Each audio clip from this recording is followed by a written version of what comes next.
So in this chapter, we're going to be looking at continuous random variable. So the first question obviously would be, what is a continuous random variable? So what that is basically that you have values within an interval of numbers, and it can include decimal numbers. So it's a range of values. So basically, some common examples. I think probably the book cites these as well as common examples would be things like height or weight or BMI or your temperature, things like that. Things where there is an interval where you can find the person with the hottest fever and the coldest body temperature, and that would give you sort of a range of values. And then we would imagine everyone existing within that range in some way, with there being, again, doesn't have to be as a whole number, it could be individuals being there within that series, within that interval. And so one of the things that one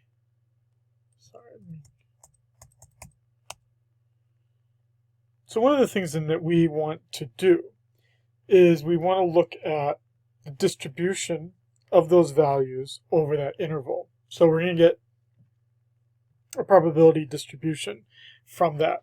And then we just want to look at that distribution, properties of distributions. So we're going to look at normally distributed variables, and then we're going to look at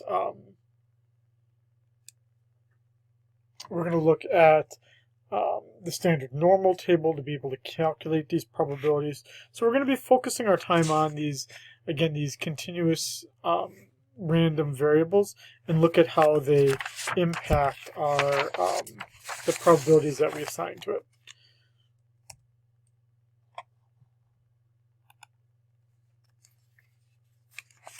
Okay, so let's start with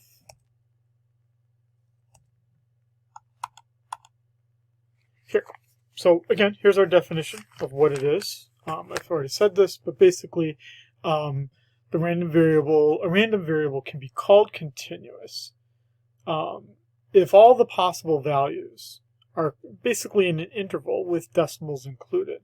And what we care about is that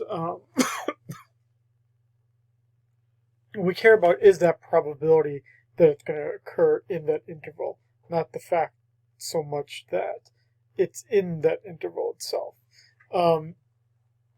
What that means for us here is, again, we're going to be looking at the probability distribution of those variables. And we're going to create, again, what's called a density function. We saw density functions back in chapter 1 or chapter 2. And again, we're going to have this interval, A, B. So again, let's say we're doing body temperature. Coldest person, hottest fever, A and B. And if that's the interval, then that would be from A to B is 100%, right? So all the people that we meet is going to exist within that interval in some way, shape, or form. And what we're going to do is we're going to calculate, the area beyond A, before B, where that individual lies, basically.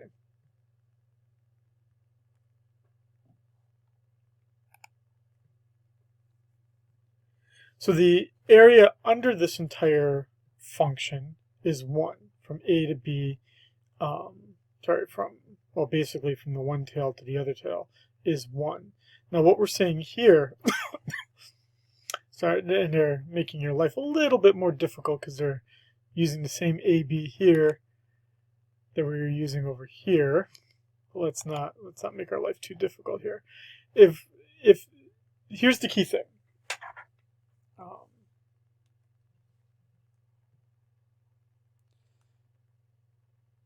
The area under the curve is 1. So 100% of all the values exist somewhere in here.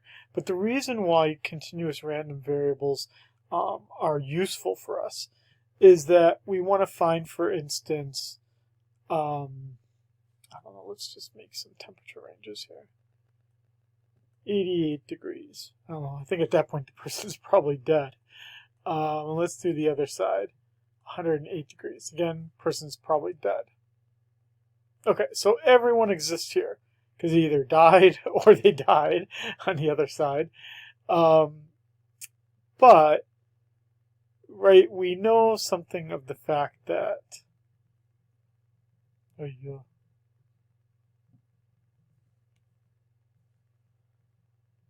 know how to go back to get rid of this.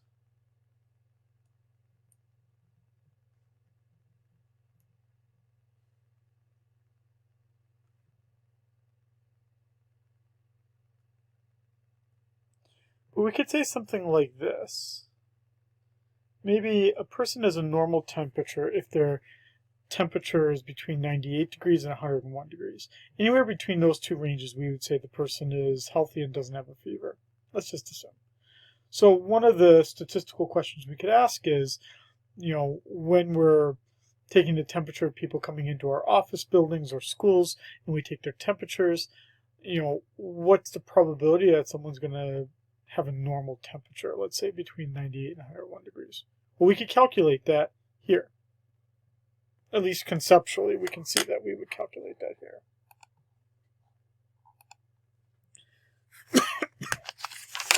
And so,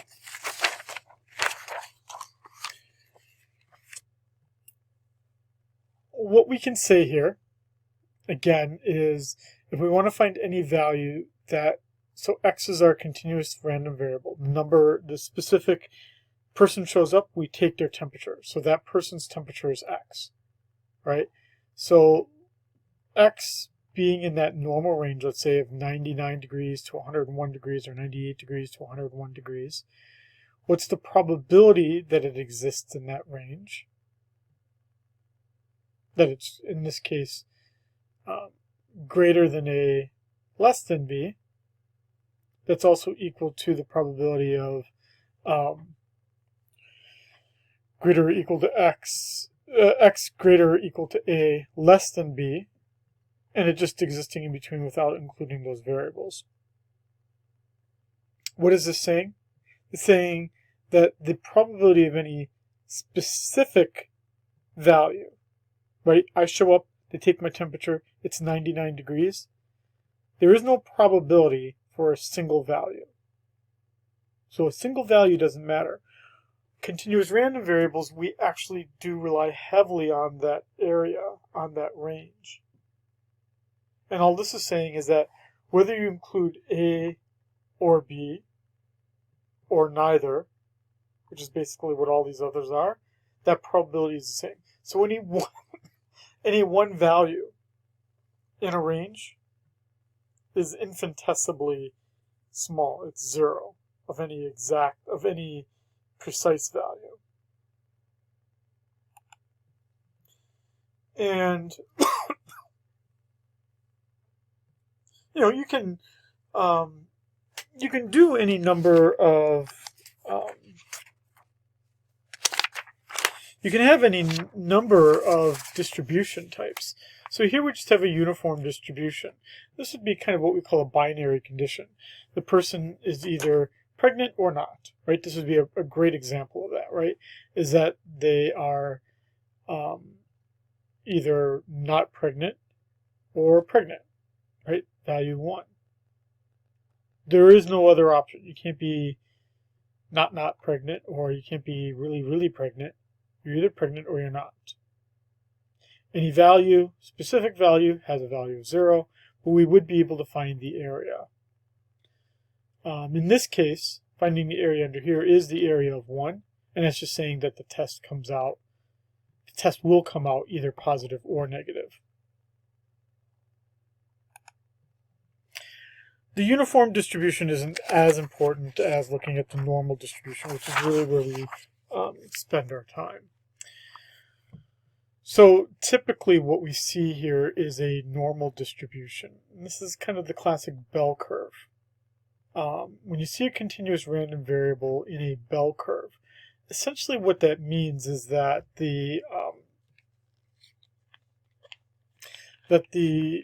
whatever sample we're dealing with.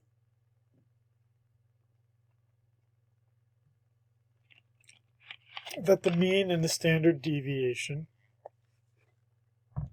are useful for talking about the entire population, but that also the mean and the standard deviation are not skewed or influenced by the extreme values on either side. So what that means is that, so for instance, for an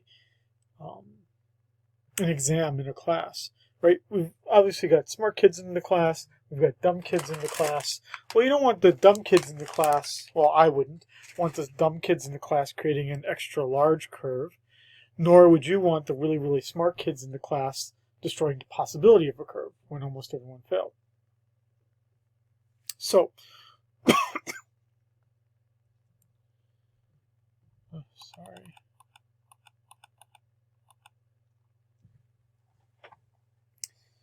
So these are, I wish they wouldn't do it on the same, they wouldn't do this on the same graph, but, whatever. So what is this showing? This is showing 3 different samples, 3 different normal distributions of continuous random variables. Now, what's significant about this is that they do have the same standard deviation.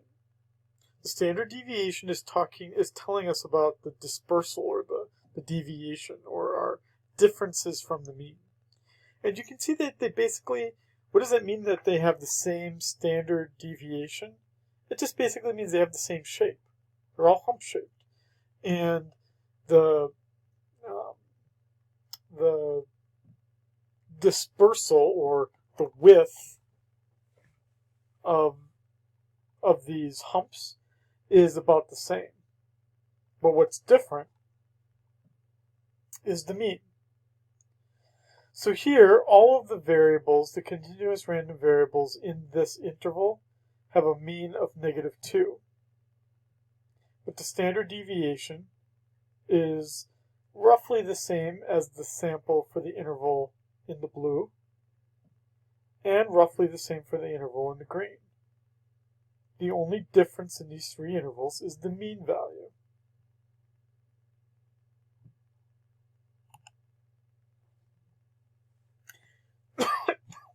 Now, notice how things change when we have the same mean, but a different standard deviation.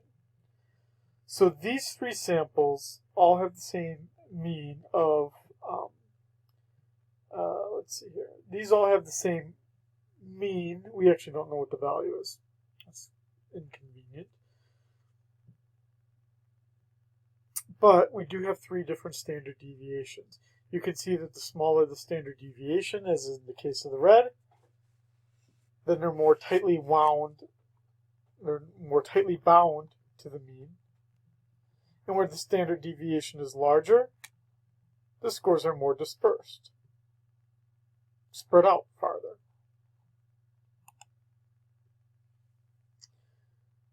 So again, this is what gives us sort of our definition of what a normal distribution then is that if we have a continuous random variable that can be described as having a normal distribution across the interval, then what we'll see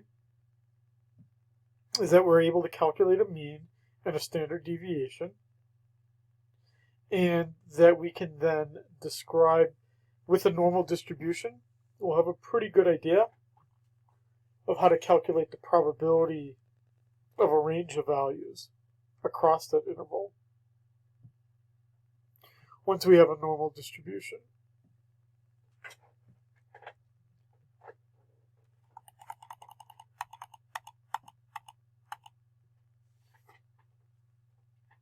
What is that?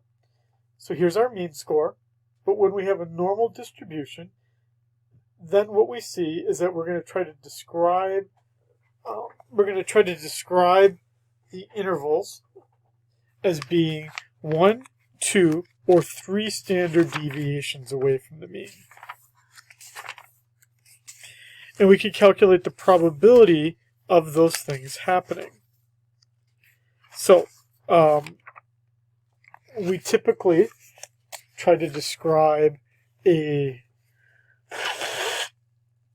typically would want to know, if we want to describe how much the probability is of being. Now when I picked, let me add an example to this, right? When I picked that range around 98.6, let's say, which was our mean score for a temperature, if I want to capture the majority, the simple majority of the observations, I'm going to pick one standard deviation away. That's essentially what I'm saying here. So if you want to have a safe deviation around that mean, I wouldn't just say 99 and 101 or whatever. What I would do is just say, okay, what's the mean value? Someone would say 98.6.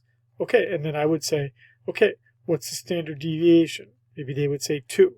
Okay, so then if 2 degrees is the standard deviation, then I'm going to subtract 2 and add 2. So that would mean I'm at 100.6 over here, and I'm at 96.6 over here. And that's going to get me a majority of the observations. In fact, it's going to get me about 66% of the observations.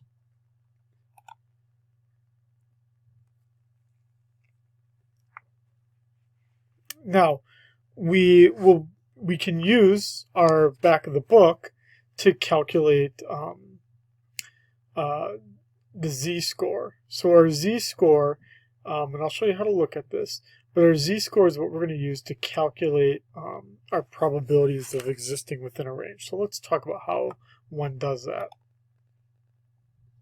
Okay, so let's say that I'm here and I've got a mean score of 0, and I want to find one standard deviation away from that mean. And I want to find the area with this. Then basically, just from a structural sense, I'm going to want to find the z-score for each of these two statistics, for each of these two values, given this normal distribution. So that, at least conceptually, is what we're doing. Let's look at a problem now, specifically where we do that. So let's say here that I've got that I tell you that it's normally distributed. Okay, so I would tell you that. And I say to you, I want to know that I want to find the probability that my value, my continuous random variable, is between 0.09 on the right and negative 2.55 on the left. So what we need to do is go to the normal table. Let's do that here. Okay. Let's make our life easy here.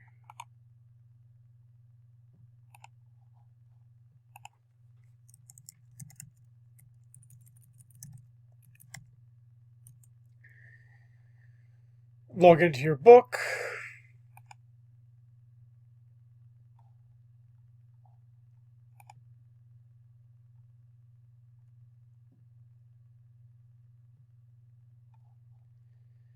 And you're going to go to the appendix. And you're going to look at the cumulative normal probability.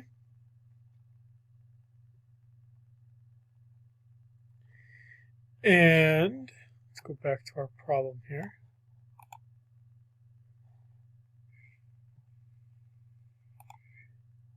So I want to find where it's less than 0.09 and greater than 2.55. Okay, so let's go back here.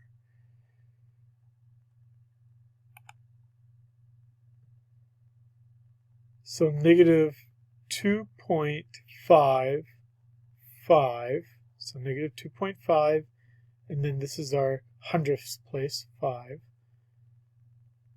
puts me right here. Sorry, I can't.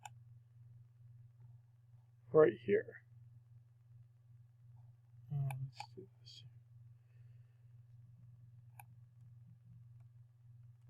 Okay. So let's start with that. 0.0054. Now the other one is 0.09. So now we need to find the z-score for that.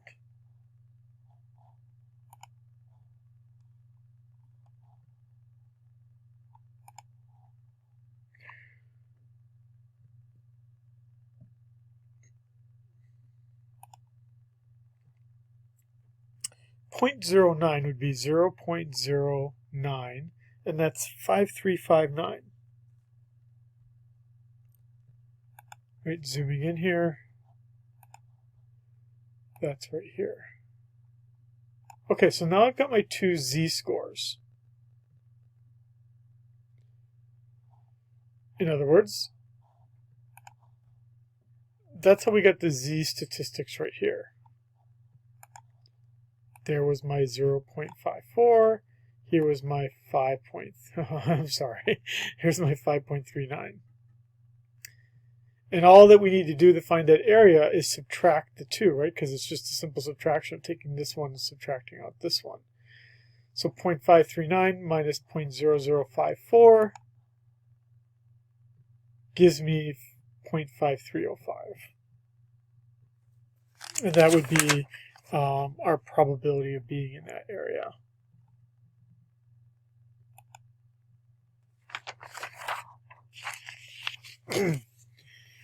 Now,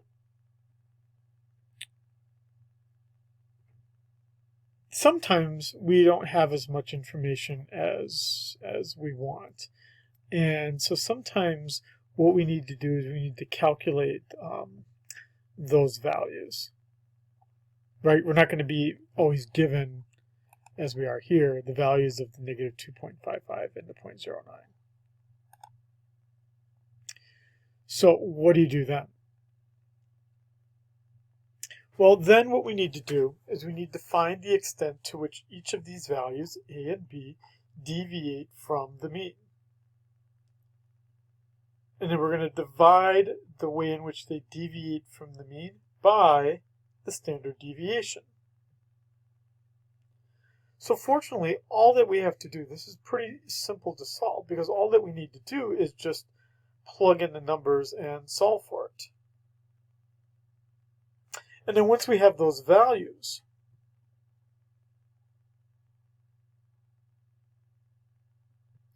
that's going to be our z-scores for A and B.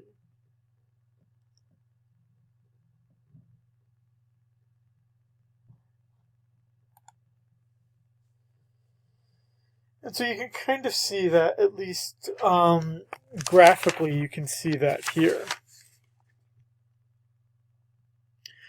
I don't always like looking at this, because most of you probably want to just see how do I do it. So let's look at that. Sorry, I just want to make sure too that I'm not forgetting to say anything. I'm good so far. Okay. You know, as an aside, I wish we were having this class in person, as I'm sure some of you do as well. I think it's difficult to do this class online, and it's a little bit more difficult too for me to be the person doing this for the first time during the semester, so it means I'm a little bit slower sometimes in getting things posted here, so I'm apologizing again in the middle of a lecture for that. With that said, so let's say that you're given the information about the mean and the standard deviation, that the mean is 10 and that the standard deviation is 2.5. Okay. Find the probability that the continuous random variable, that number is going to be between 8 and 14. Okay. So with that, what we can do is we need to find the extent to which 8 deviates from the mean of 10 and the extent to which 14 deviates from the mean of 10 with respect to the standard deviation. In other words, we're taking the probability of the number 8 minus the mean 10 over the standard deviation of 2.5. And I repeat on the other tail. 14, the variable, minus 10, the mean, over the standard deviation, 2.5. That would mean then that I'm looking for where does the z, what's the area between negative 0.8 and 1.6? Interesting. Let's find it.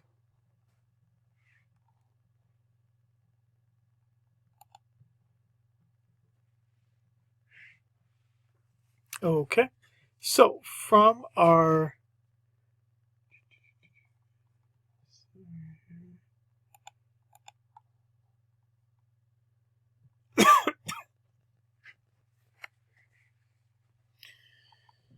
so starting here, negative 0.80 essentially gives me this value right here. My first z statistic, 0.2119.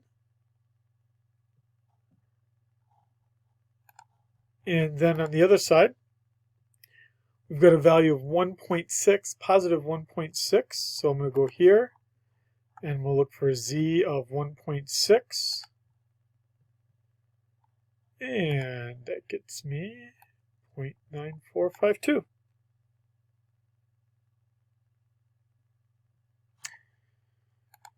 And that's why these values came up here. And so then we just subtract the two, giving us a probability of 73% that the continuous random variable will exist in the interval between 8 and 14 when the mean is 10 and when the standard deviation is 2.5.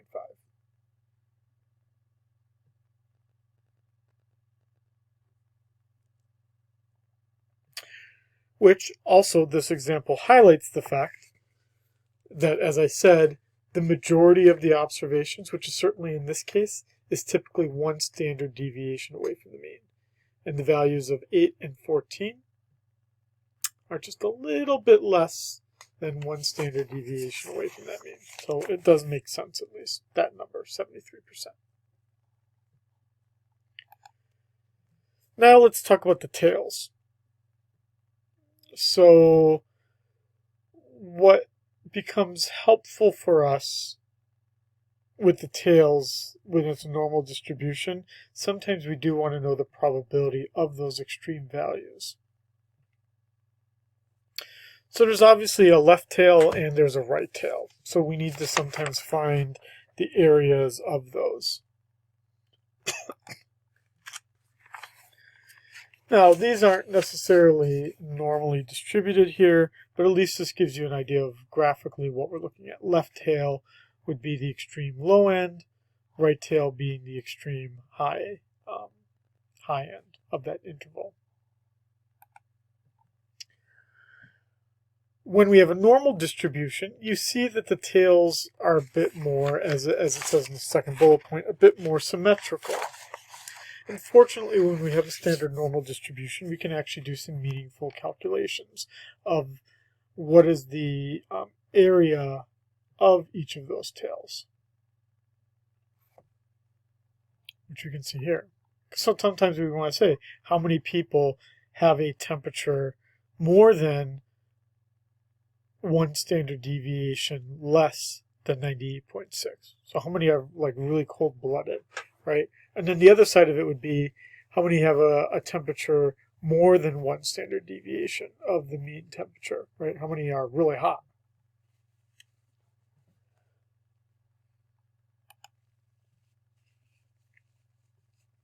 Well, what we do then is we have to do just a little bit more work to basically calculate those tails. And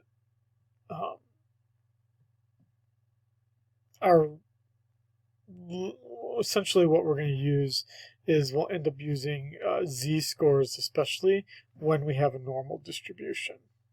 It makes our life easier.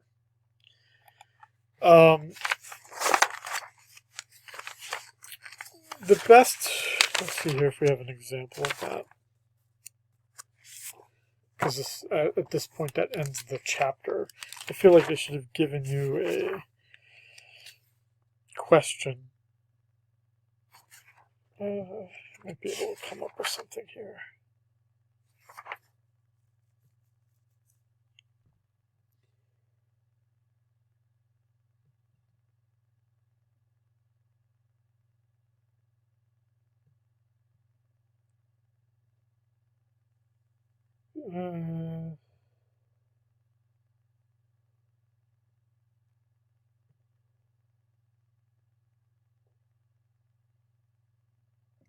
Well, it doesn't really have a good example. Okay, well, when we get to the homework, I'll make sure I make something that can talk about that a little bit more meaningfully.